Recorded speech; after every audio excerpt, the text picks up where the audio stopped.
एक बार महाराज राजा दशरथ जी रोज की तरह शिकार खेलने गए हुए थे। शिकार करते करते बहुत दूर निकल गए, यहाँ तक कि अपना मार्ग भूल गए। उन्हें प्यास बहुत जोर के लगी। जंगल में कहीं पानी नहीं मिल रहा था।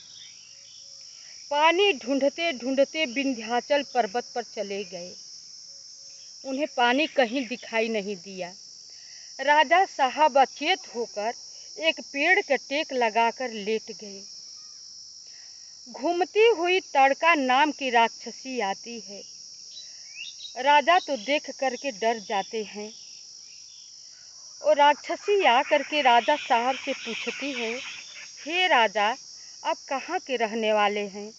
आप क्यों मूर्छित अवस्था में गिरे हुए हैं? क्या बात है, आप मुझसे बताइए।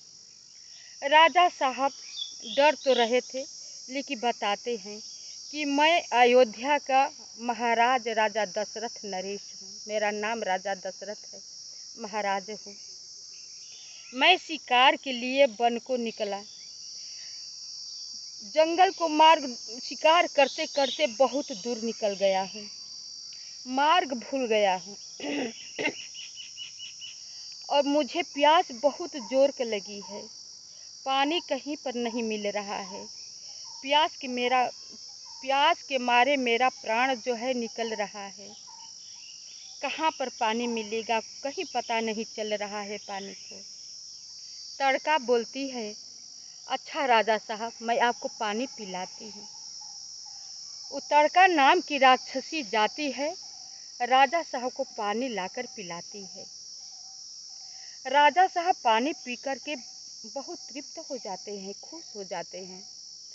और तड़का से बोलती है कि मुझसे तुम कोई वरदान मांग लो, मुझे पानी पिलाकर तूने बहुत उपकार किया हो। कहते, अरे राजा साहब, मैं आपसे क्या वरदान मांगूं, आप क्या दे सकते हैं? कि जो मांगोगी वो दे देंगे, तुम मुझसे वर मांग लो। तब तड़का बोलती है कि ठीक है, आप यदि देना ही चाहते हैं तो मैं मांगती हूँ। ये राजा साहब, राजा लोग अपने राज गद्दी पर बैठ करके राजकाज चलाते हैं। कैसे चलाते हैं, कैसे सबको शासन में रखते हैं, उनका कैसा अनुभव होता है, वो कैसा लगते हैं, ये मैं देखना चाहती हूँ। मैं 14 बरस आपके राज गद्दी पर बैठना चाहती हूँ। अगर देना हो तो दे दीजिए। राजा साहब तो अपना वचन हार चुके थे। उन्होंने एवं मस्तु कह दिया, ठीक है, समय आने पर तुम्हें राजगद्दी पर बैठने के कहूँगा, बैठने के लिए। राजा साहब भी चल देते हैं, उधर तड़का राक्षसी चल देती है। इधर बक्सर में विश्वामित्र जी यज्ञ करा रहे थे। तो तड़का के लड़का सुबाहु मारीच थे और उनका सब सहयोगी होंगे। जब विश्वामित्र जी यज्ञ कराते थे, हवन करने चलते थे, तब अपने बटालियन को लेकर, पलटन को लेकर के, सहयोगी को लेकर के रक्त मांस सब उनके हवन कुंड में डाल देती। विश्वामित्र जी इससे बहुत दुखी रहते थे। वो चाहते थे सबको मार सकते थे, सांप भी दे सकते थे, लेकिन उनका तपस्या भंग हो जाता। इसलिए उन्हें क्रोध नहीं करना था विश्वामित्र जी को, इसलिए चाह करके कुछ नहीं कर पाते थे। इतना करने के बावजूद वो क्रोध नहीं करते थे। हम लोग देखिए, थोड़े से बात में क्रोध कर लेते हैं। क्रोध करने से पूरे क्षीण होता है। अब विश्वामित्र जी परेशान होकर के एक दिन सोचते हैं कि अयोध्या में राक्षसों का नाश करने के लिए ब्रह्म पिता परमेश्वर राम के नाम से राजा दशरथ जी के घर में अवतार ले चुके हैं। क्यों ना चल करके उन्हें लेकर आऊं, राक्षसों का नाश करेंगे और मेरा यज्ञ जो है सफल हो जाएगा। चल देते हैं विश्वामित्र जी। पता ना क्या क्या सोचते चले जा रहे थे चलूँगा तो राम को नेत्र भर देखूँगा, दर्शन करूँगा, राजा साहब के यहाँ मिलूँगा, वशिष्ठ मुनि को यहाँ पर दर्शन होगा। सब यही सोचते विचारते खूब खुश होकर चले जा रहे थे। कब आ गए अयोध्या में, आकर राजा साहब की सूचना दी कि मैं आ गया हूँ। राजा साहब विश्वामित्र जी के बहुत स्वागत से ले आए अपने महल में।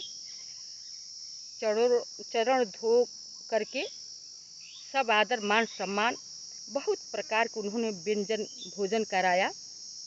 तब राजा साहब पूछे कि हे मुनि जी, किस कारण आपकी आगमन हुई, आपने बहुत दिनों बाद कृपा की है।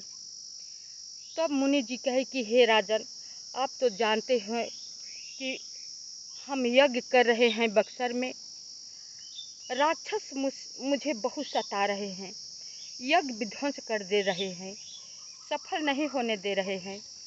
इसलिए आप राम और लक्ष्मण को दे दीजिए, ताकि वो राक्षसों को मारेंगे और मेरा यज्ञ जो है पूर्ण हो जाएगा।